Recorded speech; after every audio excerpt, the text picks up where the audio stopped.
Thank you very much, Ron. So it's my great pleasure now to introduce Mr. Kunio Mikuriya, the Secretary General of the World Customs Organization. Kunio, please.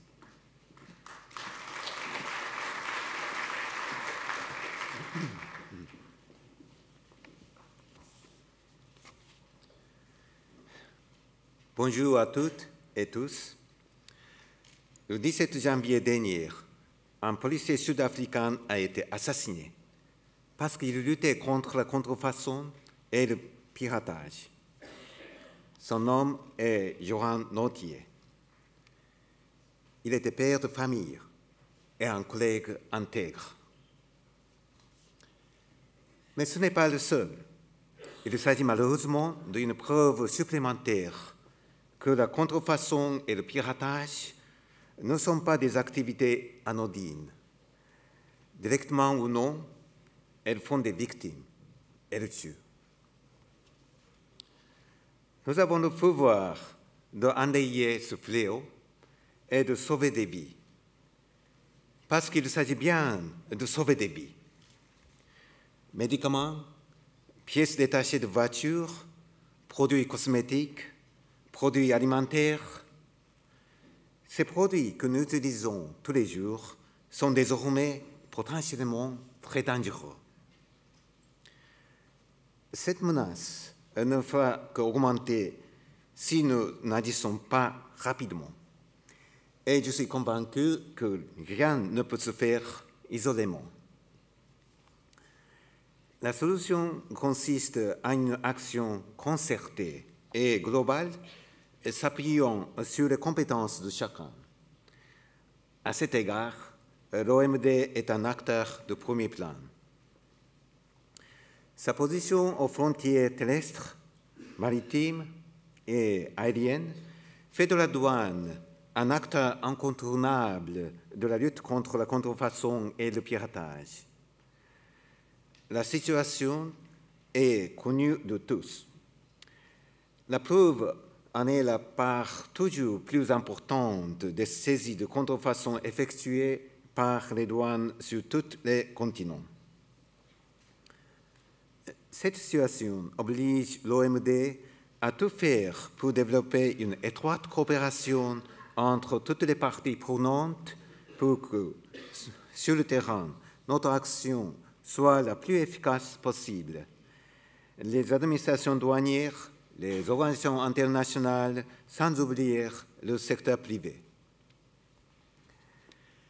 L'OMD a mis en place de longue date un programme de formation en matière de la lutte contre la contrefaçon qui consiste en de e-learning, des missions de diagnostic et des séminaires opérationnels.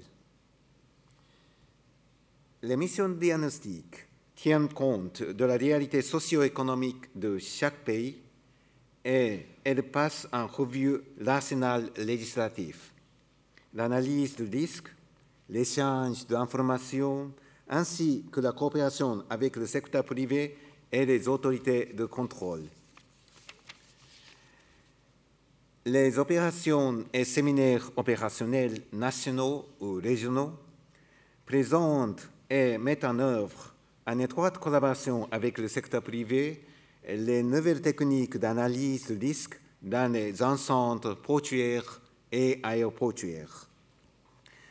À titre d'exemple, pour l'année 2009-2010, plus de 140 pays membres de l'OMD ont reçu une formation en matière de lutte contre la contrefaçon et le piratage, et pas moins de 7 opérations internationales ont été réalisées depuis le dernier Congrès. Toutes ces interventions sur le terrain ont montré la nécessité de donner aux douaniers les moyens de remplir leurs missions, notamment en vue de l'identification des contrefaçons.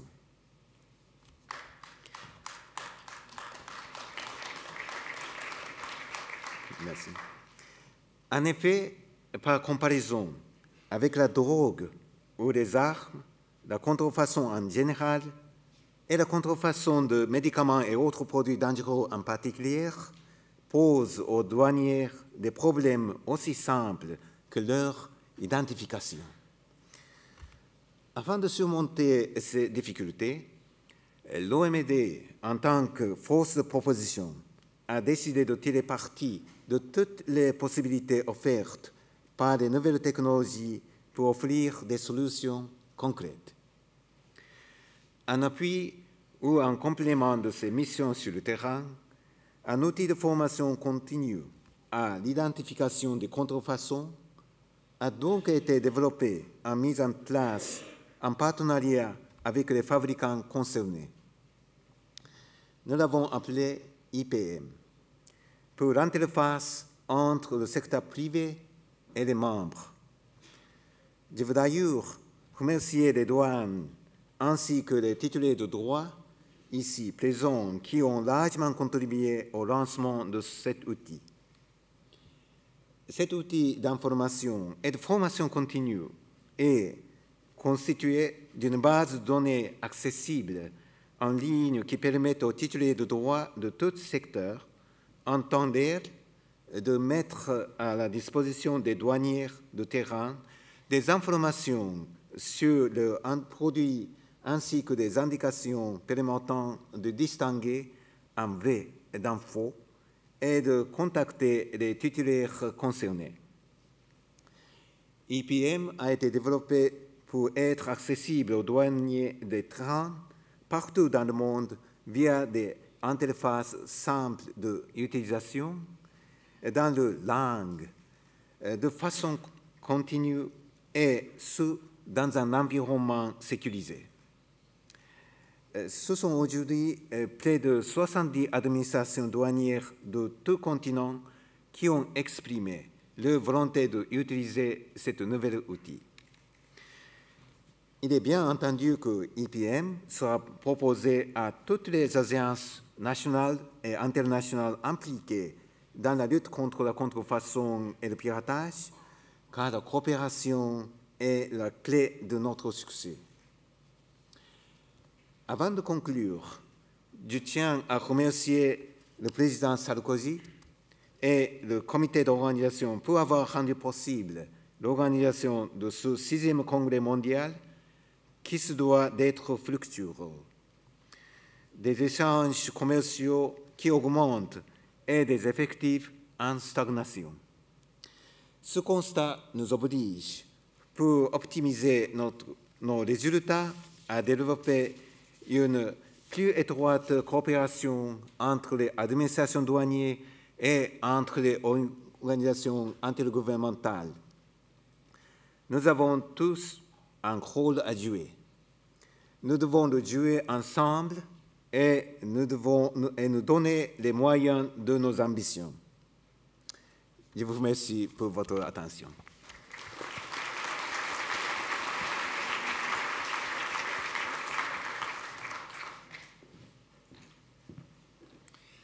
Thank you very much, Mr. Mikuria. It's now my great pleasure to introduce the President of the International Trademark Association, INTA, Gerhard Bauer. You have the floor, please.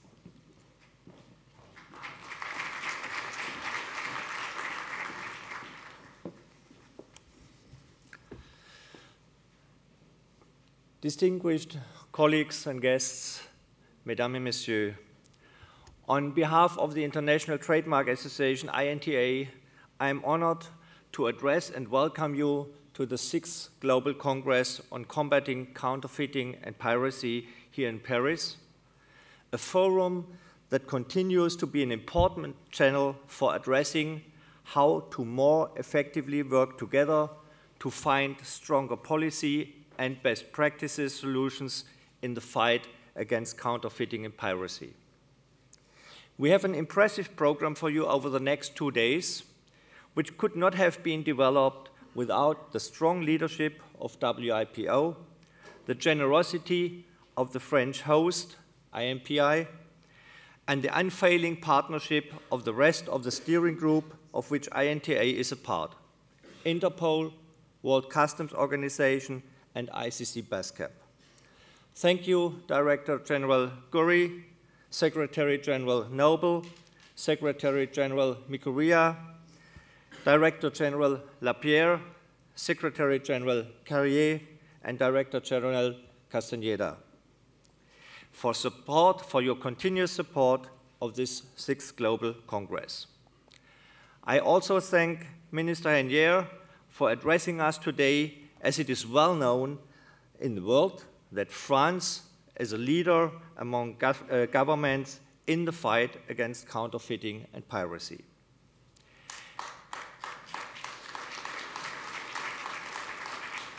Thank you. In today's interconnected world, counterfeiting is no longer isolated to one country, one region, demographic, or economic class.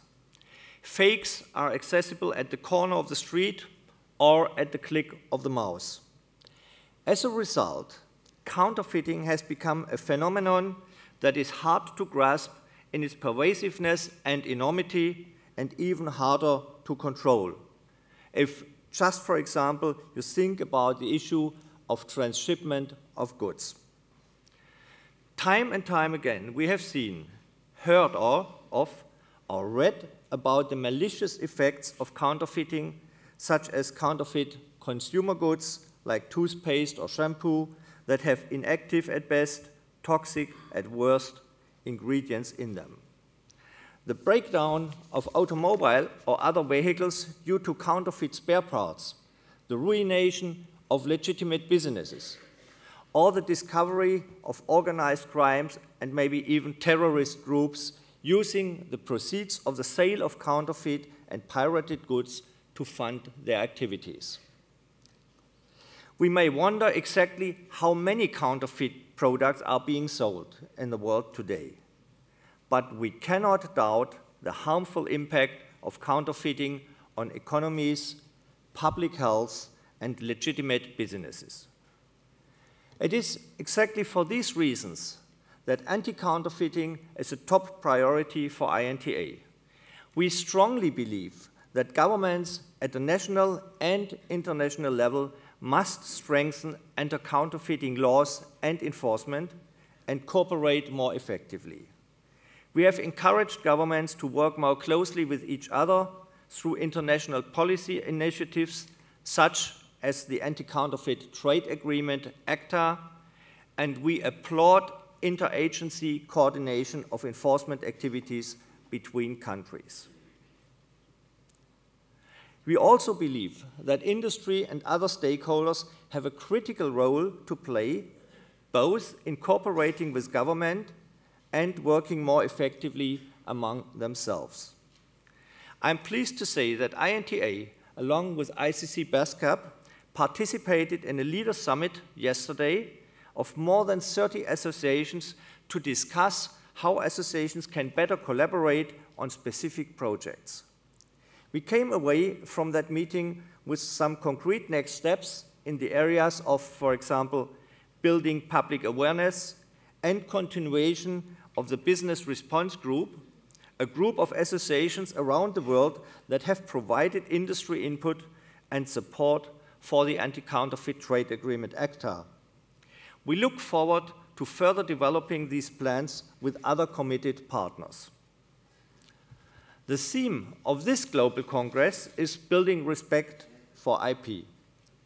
During the course of the next 2 days, we will have valuable discussions on why and how building respect for IP is important to addressing counterfeiting and piracy, what are the best ways these problems can be addressed online, how enforcement of IP can be accomplished more efficiently and cost-effectively, and how customs and trademark owners together can better cooperate to stop counterfeits at the borders, among other topics. For INTA and members, these issues are of utmost importance in combating counterfeiting. We look forward to sharing our views with and learning from colleagues and Congress delegates.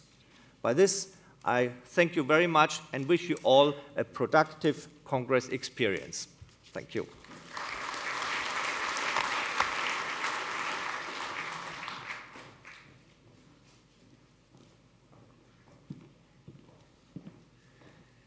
Merci.